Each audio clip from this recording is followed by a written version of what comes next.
بسم اللہ الرحمن الرحیم۔ مکہ مکرمہ میں ایک ولید نامی کافر رہا کرتا تھا جس کا سونے کا ایک بت تھا اور وہ اس کی پوجا کرتا تھا۔ ایک دن اچانک اس بت میں حرکت ہوئی اور وہ کہنے لگا کہ اے لوگو، محمد صلی اللہ علیہ وآلہ وسلم اللہ کا نبی نہیں ہے، تم اس کی تصدیق مت کرنا۔ یہ سن کر ولید نامی شخص بہت خوش ہوا۔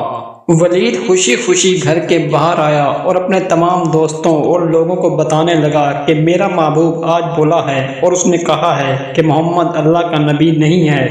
یہ سن کر تمام لوگ ولید کے ساتھ اس کے گھر گئے کہ دیکھیں کیا واقعی وہ بت بول رہا ہے۔ جب انہوں نے گھر جا کر دیکھا تو وہ بت یہ جملے دہرا رہا تھا۔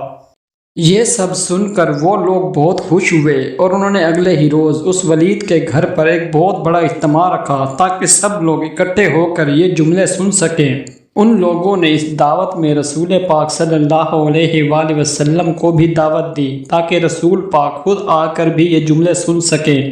جیسے ہی رسول پاک صلی اللہ علیہ وآلہ وسلم اس محفل میں تشریف لائے تو وہ بت اچانک بول اٹھا کہ اے لوگو، مکہ کے لوگوں سن لو، محمد صلی اللہ علیہ وآلہ وسلم ہی اللہ کے سچے رسول اور نبی ہیں۔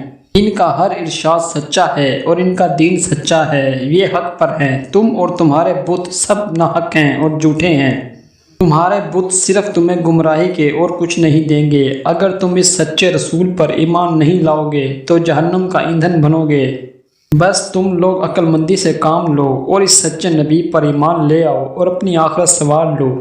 بت کی یہ باتیں سن کر ولید بہت غصے میں آ گیا اور اس نے اپنے بت کو پکڑ کر زمین پر دے مارا اور اس کے ٹکڑے ٹکڑے کر دیے۔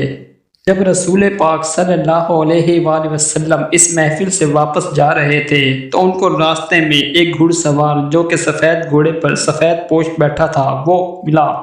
اس کے ہاتھ میں ایک تلوار تھی جس سے خون ٹپک رہا تھا۔ رسول پاک صلی اللہ علیہ وآلہ وسلم نے اس سے پوچھا کہ تم کون ہو؟ تو اس نے جواب دیا، اے اللہ کے نبی، میں جن ہوں، میں آپ کا غلام ہوں اور مسلمان ہوں، میں جبل طور میں رہتا ہوں، میرا نام معین بن العبر ہے، کچھ دنوں کے لیے باہر گیا ہوا تھا۔ آج جب گھر واپس آیا تو میرے گھر والے زاروں قطار رو رہے تھے۔ جب میں نے گھر والوں سے وجہ دریافت کی تو انہوں نے بتایا کہ ایک کافر جن جس کا نام مسافر تھا وہ ولید کے بت میں آ کر گھس گیا تھا اور وہ جن رسول پاک صلی اللہ علیہ وآلہ وسلم کے خلاف گفتگو کر رہا تھا۔ آج بھی وہ اسی بت کے اندر آ کر آپ کے خلاف گفتگو کرنے والا تھا۔ یہ سب جان کر مجھے سخت غصہ آیا۔ میں اس کافر جن کے پیچھے گیا اور راستے میں ہی اس کو قتل کر دیا۔ پھر میں ہی ولید کے بت میں گھس کر آپ کی تعریف بیان کی۔ جب رسول پاک صلی اللہ علیہ وآلہ وسلم نے یہ تمام قصہ سنا تو آپ کو خوشی ہوئی اور آپ نے اپنے اس جن غلام کے لیے دعا فرمائی۔ دوستو، اگر آپ کو ہماری یہ ویڈیو اچھی لگے تو اس کو لائک کر دیں اور ہمارے چینل کو سبسکرائب کرنا مت بھولیں اور بیل آئیکن کو دبا دیں تاکہ ہماری آنے والی ہر ویڈیو آپ تک بآسانی پہنچ سکے۔